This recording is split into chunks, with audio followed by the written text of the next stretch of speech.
में योगी आदित्यनाथ धर्मपथ और कर्मपथ दोनों पर चले। एक तरफ विकास का रोड मैप दिखाया तो दूसरी तरफ सनातन का परचम लहराया। लेकिन अब तक राजनीतिक बयानबाजी से महाकुंभ में विवाद खड़े करने वाली समाजवादी पार्टी ने अब योगी कैबिनेट की आस्था की डुबकी पर भी अभद्र छींटाकशी शुरू कर दी।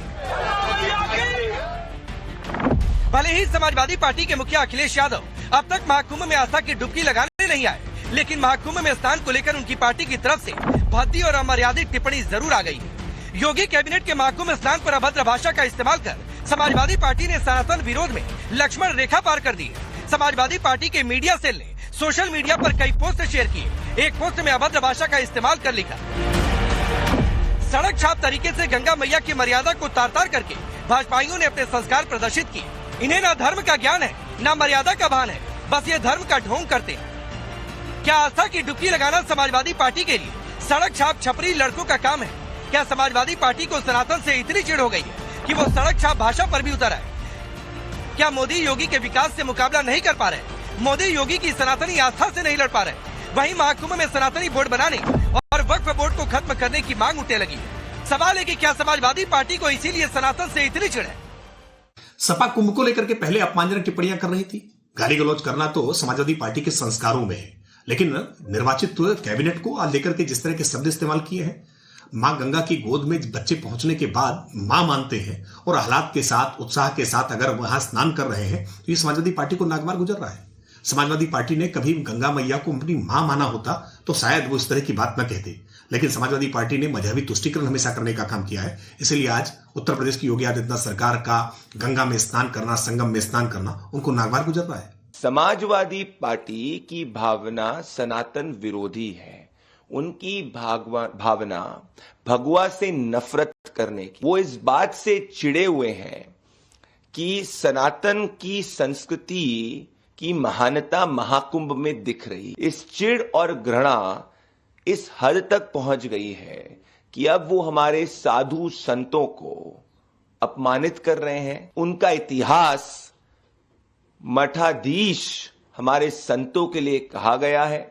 उनका इतिहास राम भक्तों पे गोली चलाने का है और आज उस घृणा और चिढ़ की पराकाष्ठा समाजवादी पार्टी ने क्रॉस कर दी है। महाकुंभ में योगी आदित्यनाथ धर्मपथ और कर्मपथ दोनों पर चले। एक तरफ विकास का रोड मैप दिखाया तो दूसरी तरफ सनातन का परचम लहराया। लेकिन अब तक राजनीतिक बयानबाजी से महाकुंभ में विवाद खड़े करने वाली समाजवादी पार्टी ने अब योगी कैबिनेट की आस्था की डुबकी पर भी अभद्र छींटाकशी शुरू कर दी।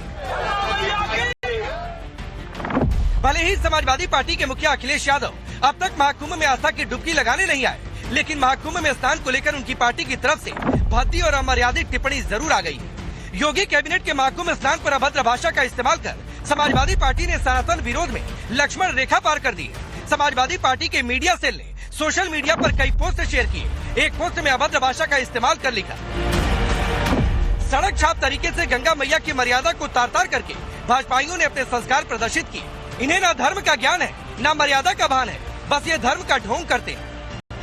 क्या आस्था की डुबकी लगाना समाजवादी पार्टी के लिए सड़क छाप छपरी लड़कों का काम है? क्या समाजवादी पार्टी को सनातन से इतनी चिढ़ हो गई है कि वो सड़क छाप भाषा पर भी उतर आए? क्या मोदी योगी के विकास से मुकाबला नहीं कर पा रहे? मोदी योगी की सनातनी आस्था से नहीं लड़ पा रहे? वहीं महाकुंभ में सनातनी बोर्ड बनाने और वक्फ बोर्ड को खत्म करने की मांग उठने लगी। सवाल है कि क्या समाजवादी पार्टी को इसीलिए सनातन से इतनी चिढ़ है? सड़क छाप तरीके से गंगा मैया की मर्यादा को तार तार करके भाजपाइयों ने अपने संस्कार प्रदर्शित किए। इन्हें न धर्म का ज्ञान है न मर्यादा का भान है, बस ये धर्म का ढोंग करते हैं। क्या आस्था की डुबकी लगाना समाजवादी पार्टी के लिए सड़क छाप छपरी लड़कों का काम है? क्या समाजवादी पार्टी को सनातन से इतनी चिढ़ हो गई है कि वो सड़क छाप भाषा पर भी उतर आए? क्या मोदी योगी के विकास से मुकाबला नहीं कर पा रहे? मोदी योगी की सनातनी आस्था से नहीं लड़ पा रहे? वहीं महाकुंभ में सनातनी बोर्ड बनाने और वक्फ बोर्ड को खत्म करने की मांग उठने लगी है। सवाल है कि क्या समाजवादी पार्टी को इसीलिए सनातन से इतनी चिढ़ है? सपा कुंभ को लेकर के पहले अपमानजनक टिप्पणियां कर रही थी। गाली गलौज करना तो समाजवादी पार्टी के संस्कारों में है, लेकिन निर्वाचित कैबिनेट को आज लेकर के जिस तरह के शब्द इस्तेमाल किए हैं, मां गंगा की गोद में बच्चे पहुंचने के बाद मां मानते हैं और हालात के साथ उत्साह के साथ अगर वहां स्नान कर रहे हैं तो ये समाजवादी पार्टी को नागवार गुजर रहा है।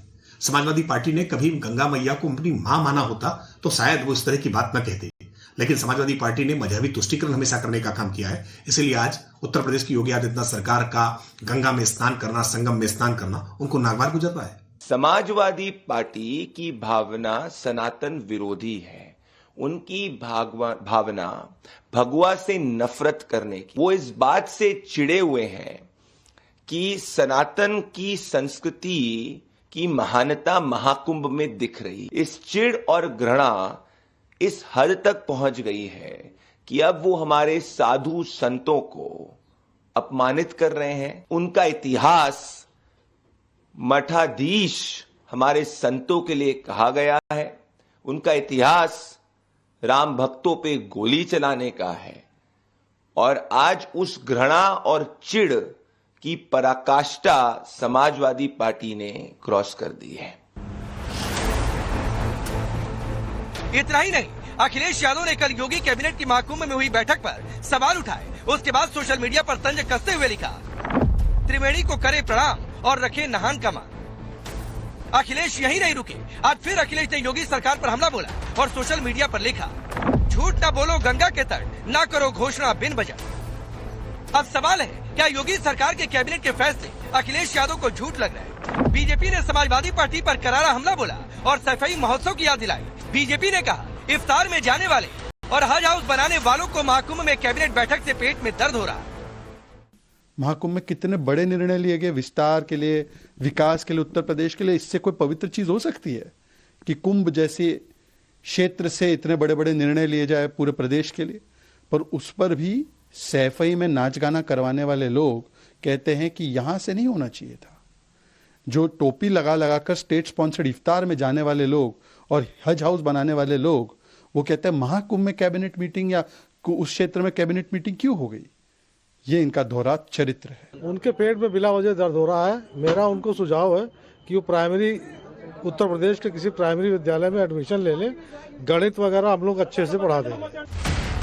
महाकुंभ में सनातन बोर्ड के गठन और वक्फ को खत्म करने की मांग भी उठ रही है। संतों ने ऐलान कर दिया है, अब की बार बिना सनातन बोर्ड लिए वो कुंभ से वापस नहीं जाएंगे। हमको देश के यशस्वी प्रधानमंत्री माननीय नरेंद्र मोदी जी, उत्तर प्रदेश के यशस्वी मुख्यमंत्री योगी आदित्यनाथ जी से दो दक्षिणा चाहिए। सनातन बोर्ड हमको मिले, लेकिन वक्फ बोर्ड खत्म हो। जब तक वक्फ बोर्ड खत्म नहीं होगा तब तक समस्या बनी रहेगी। हमसे भूमि ली, हमारे मंदिर तोड़े, बहुत कुछ हुआ, तब इस देश में किसी को तकलीफ नहीं हुई, किसी के पेट में दर्द नहीं हुआ। और आज जब हम सनातन की बात करते हैं तो लोगों के पेट में दर्द होता है। वक्फ बोर्ड है तो सनातन बोर्ड हमें चाहिए ही चाहिए। बिना सनातन बोर्ड लिए हम कुंभ से वापस नहीं जाएंगे। ये दृढ़ संकल्प के साथ सभी सनातनी यहाँ पहुँचे। अब सवाल है, एक तरफ वक्फ की मनमानी के खिलाफ कानून और दूसरी तरफ सनातन बोर्ड के गठन की मांग से क्या सनातन विरोधी चिढ़े हुए? सवाल ये भी है कि महाकुंभ से लेकर देश दुनिया तक सनातन की जय जयकार हो रही है, क्या यही विरोधियों को चुभ रही है? सवाल ये भी है कि योगी मोदी से विरोधियों को इतनी नफरत हो गई है कि वो अब सनातन पर ही कुठाराघात करने पर उतर आए। सबसे बड़ा सवाल है, सनातनी आस्था के अपमान को हिंदुस्तान की जनता क्या सहन कर पाएगी? Bureau report, times round of Bharat.